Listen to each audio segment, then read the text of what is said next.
matrimonios mixtos, ¿no? Porque antes, por ejemplo, bueno, si era de tal religión se tenía que casar con una chica o un muchacho de esa religión. Después como que se fue abriendo la mente y ya se permitía, pero tenía que pasarse la novia a la religión del muchacho o el muchacho a la religión de la novia. Totalmente. Se casaban con un sacerdote o con un pastor. Ahora ya no.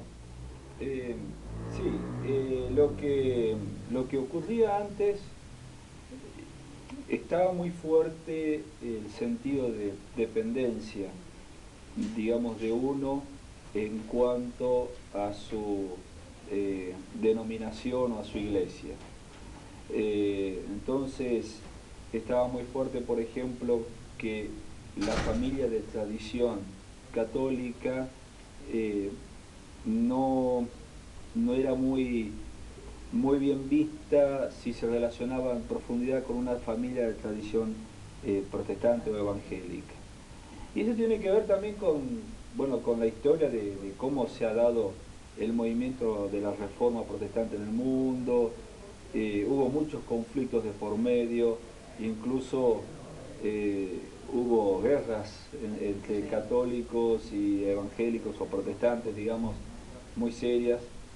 Y todo eso, digamos, esas divisiones o ese fanatismo exacerbado, si uno quiere, y llevó sus 300, 400 años.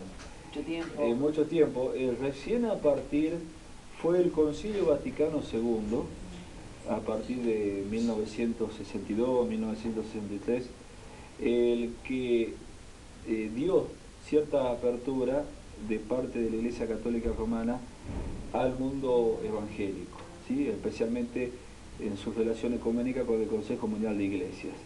Y a partir de ahí se fueron avanzando Sí. en muchos sentidos en cuanto a esta relación. Y, y producto de esos avances, dos eh, de los reconocimientos que surgieron fue el del bautismo Sí. y esto que estábamos hablando de la bendición nupcial mixta o del casamiento mixto, digamos, ¿no?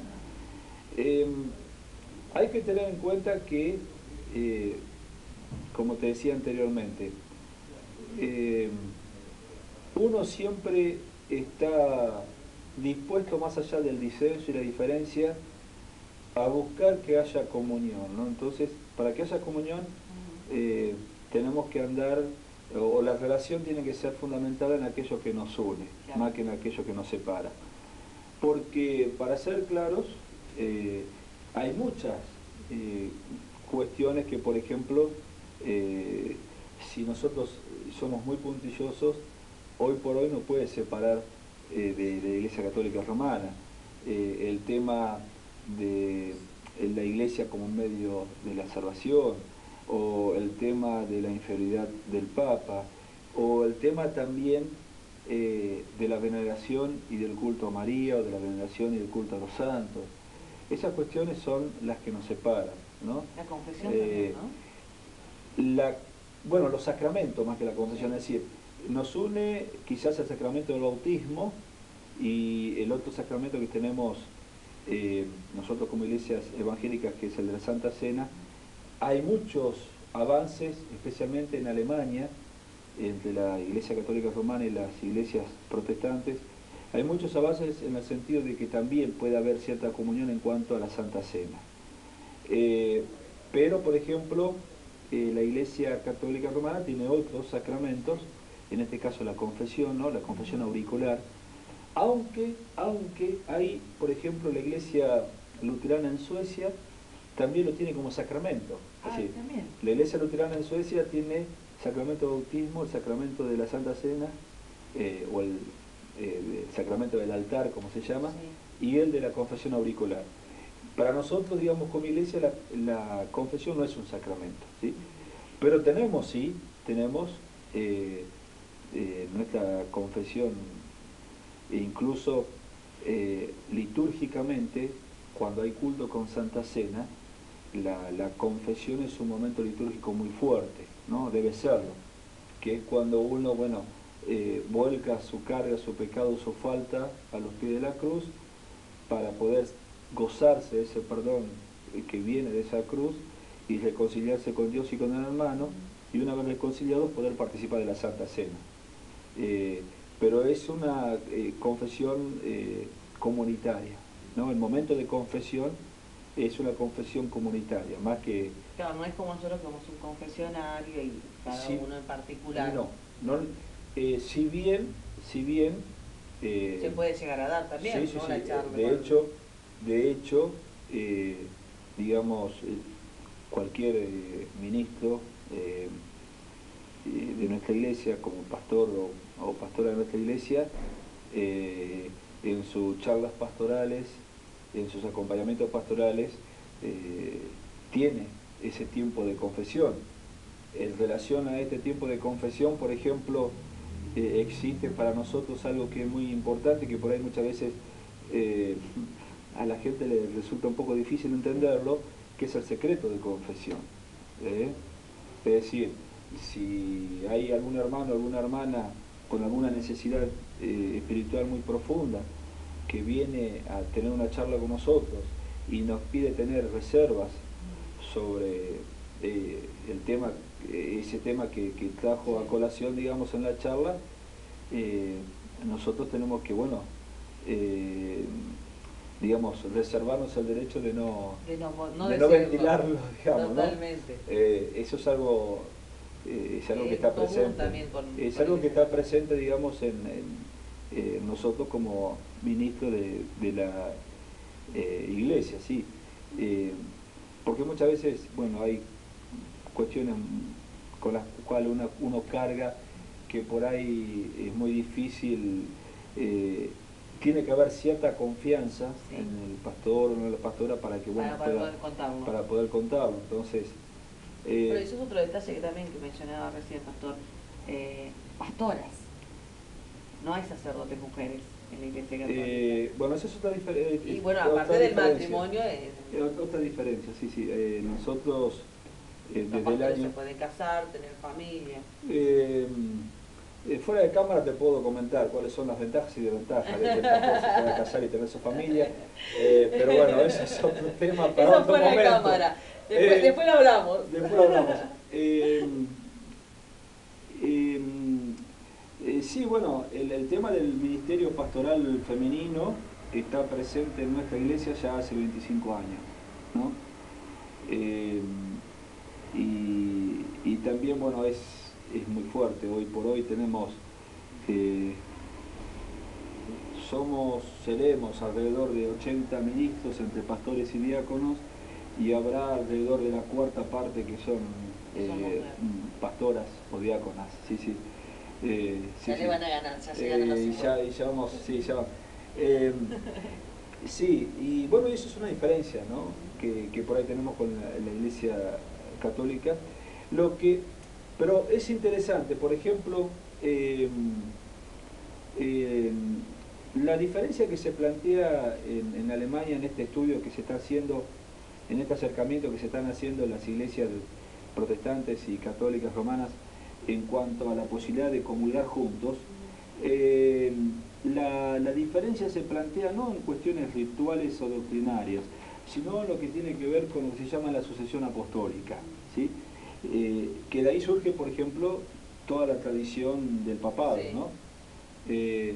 Porque esa tradición apostólica, supuestamente, para la Iglesia Católica Romana, el movimiento evangélico la ha roto a partir de la Reforma. ¿Sí?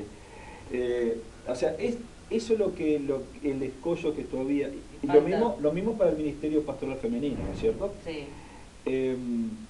Pero, bueno, en cuanto... Pues, me voy mucho. No en cuanto al matrimonio mixto. Así como el bautismo, bueno, fue un adelanto bastante interesante en el proceso, digamos, de comunión para caminar juntos con la Iglesia Católica Romana, y permitió que, por ejemplo, esa barrera cultural muchas veces y de tradiciones muy fuertes en cuanto a lo protestante o evangélico y en cuanto a lo católico, fuesen superadas medianamente, ¿no? Lo que sí hay que aclarar de pronto, el bautismo es en común a las dos iglesias, ¿no? Sí. Hablando ahora de la Iglesia Evangélica del Río de la Plata y de la Iglesia Católica Romana. Y también la posibilidad de una bendición nupcial ecuménica o un casamiento mixto. ¿Cómo se realiza? Claro, bueno, ¿Cómo es? a eso iba.